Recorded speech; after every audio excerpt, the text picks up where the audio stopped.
कि नेहरू जी ने कहा था कि अटल एक दिन तुम देश का प्रधानमंत्री बनेगा, आपने कहा था, ये लिखा हुआ है रिकॉर्ड में, आपने कहा था। तो आप एक बार नहीं, आप 2 बार हो गए। नेहरू जी तो एक बार बोले, आप हो गए 2 बार। आप तो जान छोड़िए मुल्क का।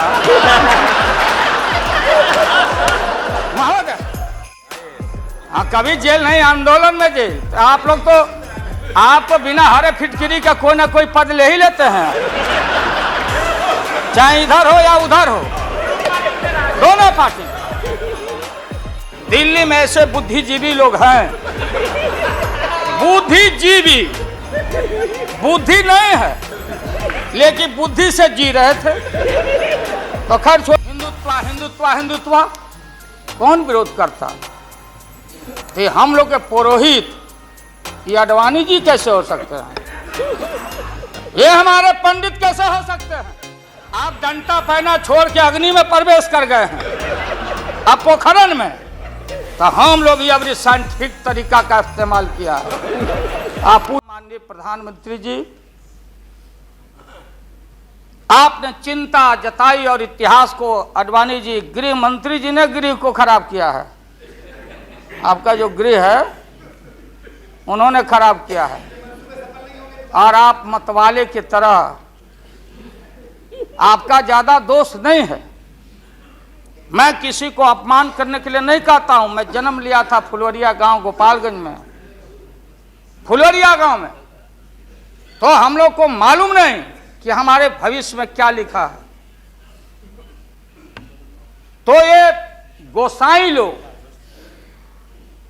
एक ऐसा रखते थे पशु, बैल,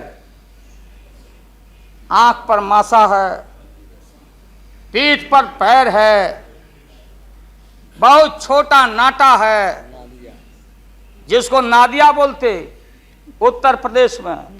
हम लोग अपने यहाँ बसहा बैल बोलते। भोला बाबा, शंकर बाबा का अवतार माने बसहा बैल। और वो जो गोसाई है, कपड़ा उपड़ा उड़ा के और हजारों चिट्टी कौड़ी उसमें साट के रखता, गेरुआ बस्तर पहन लेता, और हमारे साधु लोग जो ये बैठे हैं देखिए यार, इसी रूप में रहता।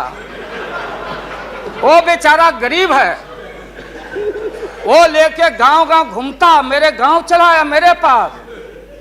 मेरी माँ बैठा दी ओरी के नीचे खपड़ा घर के, देखो बाबा देखवा दो मेरे बेटे के भाग में क्या लिखा हुआ है। ये हम ही अकेले नहीं, लाखों लोग जो गांव से आते उनको इन बातों की जानकारी है। अब वो गोसाई बाबा दोनों हाथ को मुट्ठी बांध के आगे करते कि इसमें नौकरी मिलेगा कि नहीं, या इसमें नहीं मिलेगा। तो दोनों मुट्ठी जब आगे करता तो गोसाई बाबा बोलता, बोलो भोला, देखो देखो इसके हाथ में क्या लिखा है। तब बैल का स्वभाव है बसहा का कि जब मुट्ठी बढ़ाइएगा तो समझेगा कि कुछ खाने को दे रहा है। तो कभी बाएं में कभी दाएं में सूंघता। आज जब वो भोला बाबा समझ जाता, चेतनशील है कि हमको ठग रहा है गोसाई, तो बोलते रहता, पीठ ठोकते रहता, नहीं आता है सूंघने के लिए हाथ मुट्ठी। तब गोसाई पीछे से खोदता, तब झाने झाने घंटी करके, महोदय मैं अपमान का नहीं, आप कभी कभी बढ़ते थे कोई काम करने के लिए, लेकिन फिर रिवर्स गियर में चले आते। जो नादिया का हाल रहा वही 13 साल में आपको नागपुर ने और एलआईओ ने हाल करके आपका रखा। ये है रखा 13 महीना। आपको एक मौका था, आप कांग्रेस की बात करते, सीपीआई सीपीएम की बात करते। जौहर साहब वहां बैठे हैं। सन 77 में छपरा से मैं मेंबर पार्लियामेंट बन के आया था लोकसभा का। हम सब लोग एक साथ थे, सभी लोग आंदोलन में थे। आप लोग भी जेल, हम लोग भी जेल, कांग्रेस के खिलाफ हम लोग लड़े थे। उस समय जसवंत बाबू जेल में नहीं थे, जो फाइनेंस मिनिस्टर हैं। थे क्या आप जेल में? हाँ हाँ, कभी जेल नहीं, आंदोलन में जेल। तो आप लोग तो, आप तो बिना हरे फिटकिरी का कोई ना कोई पद ले ही लेते हैं, चाहे इधर हो या उधर हो, दोनों पार्टी। अब उसमें आप अकेले नहीं, आप अकेले नहीं हैं। दिल्ली में ऐसे बुद्धिजीवी लोग हैं, बुद्धिजीवी, बुद्धि नहीं है लेकिन बुद्धि से जी रहे थे। तो खैर छोड़िए इन बातों को, ज्यादा आपको टॉर्चर करने की जरूरत नहीं। तो महोदय मैं बताना चाहता था, ये जौहर साहब हैं, अब बैठिए। ठीक है, यही तो कमेंट कर। सन 77 में महोदय हम लोग को दिल्ली समझ में आया नहीं। दिल्ली में हम लोग जब आए, राज नारायण जी, जौहर साहब, चौधरी चरण सिंह जी, हम लोग उसी परिवार के लोग हैं महोदय, चाहे मुलायम सिंह जी हो और कोई हो, या नीतीश जी उधर जो चले गए हैं। हमारे मुंह में सीधे 32 दांत है, उनके पेट में नीतीश के दांत है जो वहां चले गए। पेट में दांत, पेट वाला दांत बड़ा खतरनाक होता है। तो महोदय मैं सन 77 को याद दिलाना चाहता हूं, हम तो आपसे लड़ाई शुरू से लड़ रहे हैं, ये नई बात नहीं, किसी कारण से नहीं। जनता पार्टी का खंड खंड हुआ, कोई यहां गिरा, कोई वहां गिरा, कोई वहां गिरा। बंगलोर में हम लोग जुटे, नाम का सारा झगड़ा, ये सब बात। लेकिन सन 77 के सत्ता को हम लोगों ने लात मारा था। क्यों मारा? हम सत्ता के भूखे नहीं हैं। हमने उस सवाल को उठाया था। अरे नए नए आप आए हैं, मुझे अफसोस है कि आप लोग जा रहे हो इन लोगों की वजह से। सन 77 में दोहरी सदस्यता का सवाल उठाया गया था मजबूती से हम लोग के द्वारा कि अगर आरएसएस में रहना है, जौहर साहब भी बोलते थे, छाती पर हाथ रख के बोले, यही उठाए थे। हम तो लोग नए थे, हम लोगों ने कहा था या तो आरएसएस में रहिए या तो जनता पार्टी में रहिए, दोहरी सदस्यता नहीं चलेगा इस मुल्क में, और देश के सेकुलर कैरेक्टर और फाउंडेशन को हम लात नहीं मारेंगे। आपको याद होगा, इसलिए हम लोग टूटे और हम लोगों ने नारा दिया, चरण नहीं तो चुनाव। और हम लोग चुनाव में गए।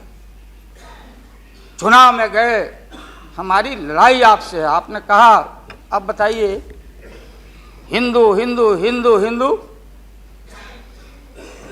हिंदुत्व हिंदुत्व हिंदुत्व, कौन विरोध करता? तो हम लोग के पुरोहित ये अडवाणी जी कैसे हो सकते हैं? ये हमारे पंडित कैसे हो सकते हैं? हम पंडित से पूजा कराते हैं। हमारी माँ बहन गांव गए सारे लोग, ये ठेका आपने कैसे ले लिया? आज इस देश का सेकुलर कैरेक्टर, सेकुलरिज्म है, इसलिए राबड़ी देवी गांव की बेटी मुख्यमंत्री बनती है। देश की एकता अखंडता, जब भारी नाक पर पानी आया तो हमने कहा मीडिया के लोगों को, महोदय, लोगों ने पूछा कि क्या करोगे? हमने एक कैलेंडर कर दिया, क्योंकि लोग रोज बोलते थे दिल्ली में, नहीं जयललिता जी से पैचअप हो गया, लालू मुलायम में लड़ाई हो गई विगत दिनों में, कोई कुछ। अब हम जो है सो कि पहले बोल देते थे, इस बार हम लोगों ने साइंटिफिक तरीका से काम किया ही, समझ लीजिए। क्योंकि साइंस और टेक्नोलॉजी का युग है।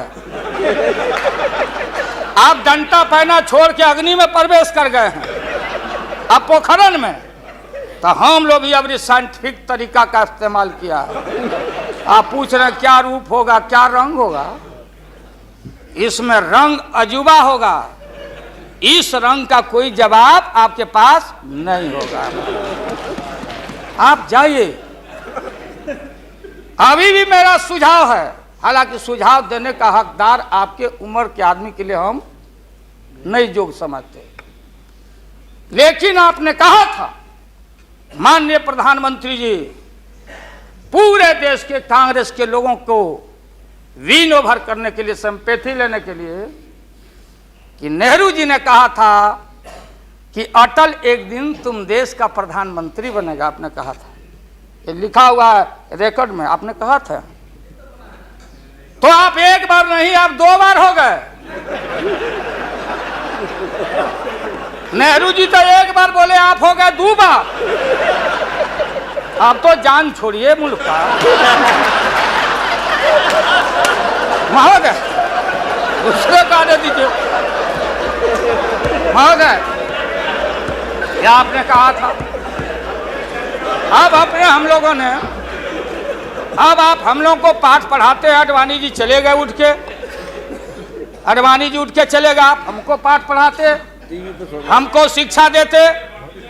जब हमारे आदरणीय जो चोटी के नेता थे मुल्क के नेहरू जी जैसे लोग, लोहिया जी, जयप्रकाश नारायण जी, सारा जो पक्ति के उस समय नेता थे, उन्होंने आपको जरूर आशीर्वाद दिया और उनके आशीर्वाद से 2 बार आप हो गए। लेकिन अभी जो आपने कार्यक्रम घोषणा किया था इसी हाउस में, जवाहर रोजगार योजना को क्यों मिटा दिया आपने? रीनेम क्यों कर दिया? सारे चीज को कंपाइल क्यों कर दिया? इंदिरा आवास को क्यों आपने रिकंपाइल कर दिया? आप इतिहास को मिटा के और आरएसएस के संस्कृति को देश की जनता पर लालच दिखा के लादना चाहते हैं। इसके लिए हमने कहा, ये सवाल सत्ता का कौन क्या हो नहीं हो, क्या कौन मंत्री, क्या मंत्री हो मंत्री आएंगे और जाएंगे, लेकिन एक बार मुल्क मुट्ठी से निकल गया तो फिर संभाल से बाहर हो जाएगी बात। नमस्कार, दिस इज एसके सिंह। ऐसी ही वीडियो देखने के लिए सब्सक्राइब करें मेरा यूट्यूब चैनल द पीपल, जिसका लिंक इस वीडियो के डिस्क्रिप्शन बॉक्स में आपको दे दिया गया है। और अगर आप मुझे फेसबुक पे देख रहे हैं तो एसके सिंह पेज को फॉलो कर लीजिए। नमस्कार, जय हिंद।